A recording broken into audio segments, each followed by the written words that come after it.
안녕하세요, 루루입니다. 오늘 회의는 올바르게 자폐를 바라보아야 되는 관점은 무엇인가에 대해서 말하려고 합니다. 이 부분에 대해서 문제가 생긴 이유는 저희가 자폐 스펙트럼 당사자와 자폐 스펙트럼 당사자 부모님들을 우리들을 위한 회사를 창립을 했으나 창립을 했고, 그리고 그 근본적으로 저희 회사의 그 경영 철학인 신경 다양성 당사자로 모여진 회사라고 저희가 처음에는 말을 했습니다. 그런데 그 관념들을 공부하면 공부할수록 의문점이 많이 됐습니다. 무엇이냐 하면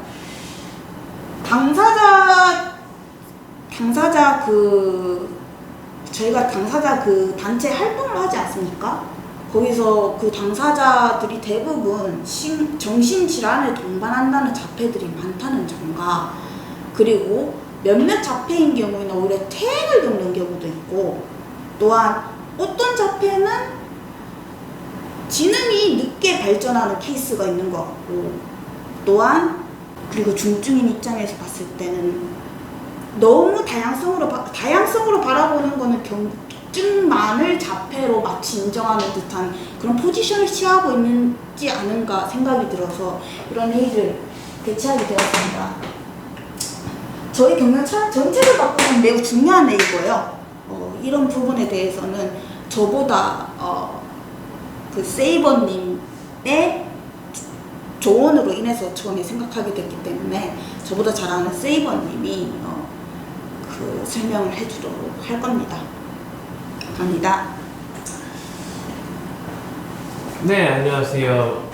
세이버입니다. 방금 전에 이제 대표님께서 개설을 해주신 부분에 대해 감사드립니다. 일목요연에 개설을 해주셨고, 지금부터는 이제 좀 올바르게 자폐를 바라보는 관점, 그러니까 신경 다양성이 어떤 것이냐에 대해서 이제 중요한 논의가 시작되겠습니다. 일단 이 글은 제가 작성했는데 이 글에서는 법학적 논술을 하는 방식에 따랐습니다. 왜냐하면은 결국 신경 다양성이라는 것도 이게 자폐를 어떻게 바라볼지에 대해서 여러 학설들이 있기 때문에 법학과 굉장히 유사합니다. 그렇기 때문에 법학의 형식의 논술을 사용해가지고 작성을 해봤고, 지금부터 그러면 이제 설명을 드리겠습니다. 일단 1번 로마자 1번에서 문제제기 서론을 할 때 현재 신경 다양성 개념에서는 이 개념 자체가 워낙에 모호하다 보니까 일부에서는 이제 극단적인 신경 다양성이 대두되고, 그래서 자폐 치유를 완전 부정하는 견해의 역이 계속 등장하고 있다는 점입니다. 그렇기 때문에 일각에서는 ABA를 금지시키는 것보다 아예 모든 자폐 치유를 다 금지시켜야 된다, 혹은 진짜 사회성의 최소한으로 사기하던 이런 범죄 피해 안 되는 사회성만 함양하자, 이 정도까지만 재활이든가 아니면 그런 서비스를 제공해, 그 정도도 있고, 혹은 치료를 받겠다는 사람을 너무 그렇게 혐오하지 말자는 경우도 있고, 아예 자폐인 중에서는 치료를 받는 사람을 내면은 차별하거나 극단적으로 뭐라고, 너무 이런 복잡한 그런 어떤 신경내의 구도가 형성됐습니다. 그렇기 때문에 이 문제에 대해서는 그 신경 다양성 자체 개념이 많이 재정이 되기도 하고, 그래서 많이 발생하는 문제가 아닌가 이렇게 예상이 됐습니다.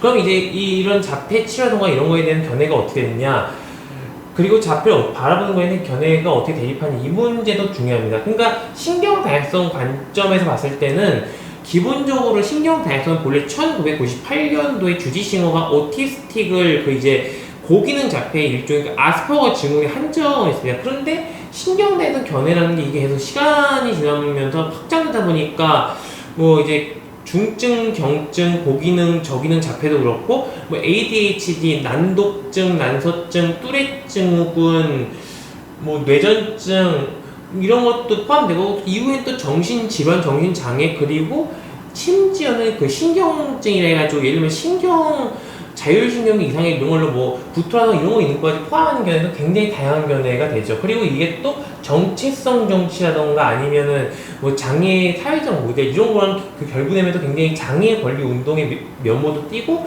한편으로는 또 정치적인 현상도 띄고, 굉장히 마치 자폐 스펙트럼처럼 신경세서 스펙트럼처럼 굉장히 넓어진 그런 개념을 볼 수 있겠습니다.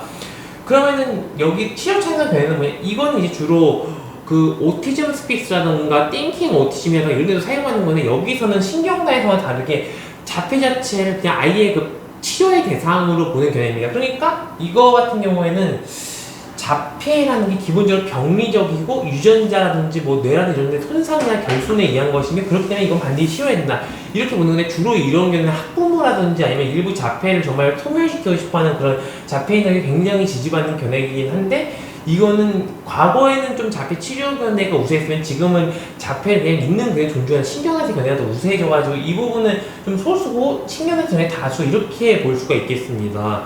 그리고 마지막은 이제 신경현실주의입니다. 신경현실주의는 뭐냐면은 이제 주디 싱어가 공식적으로 2023년 6월 26일인가 이제 심리학 신문에 발표한 개념입니다. 그러니까 주디 싱어는 1998년도 이 졸업 논문 그때 거기서 오티스틱을 고기능 자폐에 한정을 시켰고 아스퍼거 증후에 근데 이게 계속 개념이 확장되고 그 신경들의 지질이 중증, 경증, 저기능, 고기능을 계속 이렇게 무시하고 다 일률적으로 하고 그러다 보니까 이 주디 싱어는 이제 중증도 중요하다 그러고 경증이라 해도 치료를 받고 싶은 경증은 자폐 치료를 받으면 되고 정체성을 볼 사람은 정체성을 보면 된다. 그렇지만 자폐의 정체성을 볼 사람은 치료받는 사람한테 뭐라 하지 마라. 이런 좀 견해를 볼 수 있는 것이죠. 그러니까 좀 비교를 해보자면은 신경내에서 배우는 자폐는 그 자체 정체성이고 치료의 대상이 아니다. 그리고 치료 찬성에는 자폐는 아닌 병적이고 치료해야 된다. 신경주의는 자폐를 뭐 병적으로 보는 사람은 치료받고 정체성을 보는 사람은 치료받지 말고 근데 자폐 정체성을 보더라도 치료받는 사람이 뭐라 하지 말자. 이렇게 좀 정리할 수가 있겠습니다. 그러면 저희가 생각했을 때는 신경 다양성보다 신경 현실주의가 조금 더 맞다고 보네요. 그렇죠. 그래서 이 신경현실주의는 최근에 나타난 개념인데 그래도 사회적인 타당성을 좀 객관적인 좀 타당성을 구비하고 있는 건 뭐냐면은 기본적으로 신경현실주의 자체가 중증을 좀 약간 신경외성이 그러니까 고기능 자폐 분들이 이제 이제 언어라던가 뭐 사회적 참여나 이런 게 좀 기능은 어느 정도 좋다 보니 우세하다 보니까 저기능보다는요. 그러니까 운동의 주도권을 장악하고 있는데 이제는 좀 저기능 중증도 고려하고 그들 부모의 목소리도 반영을 해가지고 사회적으로는 신경현실주의가 어떻게 보면 타락한 측면이 있죠. 의학적으로는. 그리고 또 신경현실주의 같은 경우에는 기본적으로 신경내성의 초기 창안자인 주디 싱어가 이제 제기했다는 점도 그렇고 마지막에 제기한 거는 뭔가요?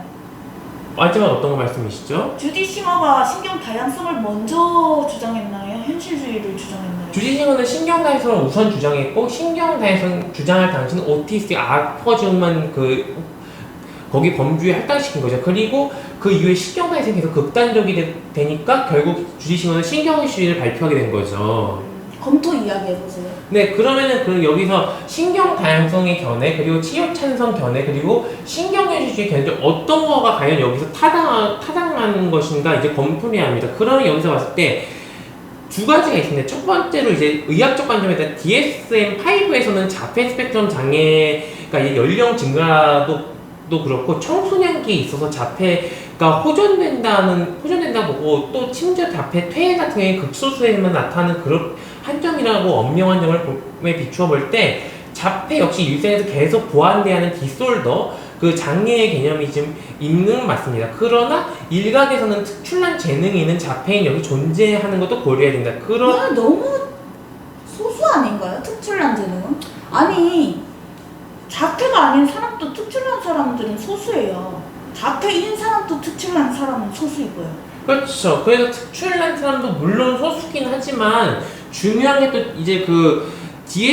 이제 DSM-5 개정된 다음에 이제 그 국제 질병 사인 분류해가지고 ICD-11도 등재했는데 거기서는 이제 또 고기능 자폐를 가지고 늦게 진단하는 성인도 감안하는 점도 비춰봤을 때 그 특출난 자폐인이 있을 수도 있고 계속 증가할 수 있고 자기를 정체성을 본 자폐인도 있을 수도 있죠. 그렇지만 DSM-5에서는 또 한편으로는 자폐 스펙트럼을 가진 사람 중에서 직업을 가지고 독립적인 생활을 가능한 사람들도 불쏘고 그마저도 뭐 동반 질환이라던가 뭐 불안이라던가 뭐 강박 같은 이런 걸 겪는다고도 엄명한 점을 볼 때 결국 디솔더죠. 그런 점에 비춰봤을 때는 일단은 의학적으로는 치료가 필요한 자폐인도 고려해야 하는 동시에 또 개인의 자유로 봤을 때는 특출난 자폐인이 치료를 결정하는 이런 것도 동시에 고려돼야 되기 때문에 결국에는 개인이 치료를 선택할지 말지 그 선택을 하고 그리고 이제 치료를 선택하더라도 자폐를 정체성을 가지고 있는 사람을 공격하지 않고 이제 자폐를 정체성을 가진 사람, 자폐를 치료하겠다는 사람 서로가 서로를 존중하는 어떻게 보면 신경일주의가 타당하다 볼 수가 있는 것이죠. 그럼 이제부터 우리는 신경 현실주의를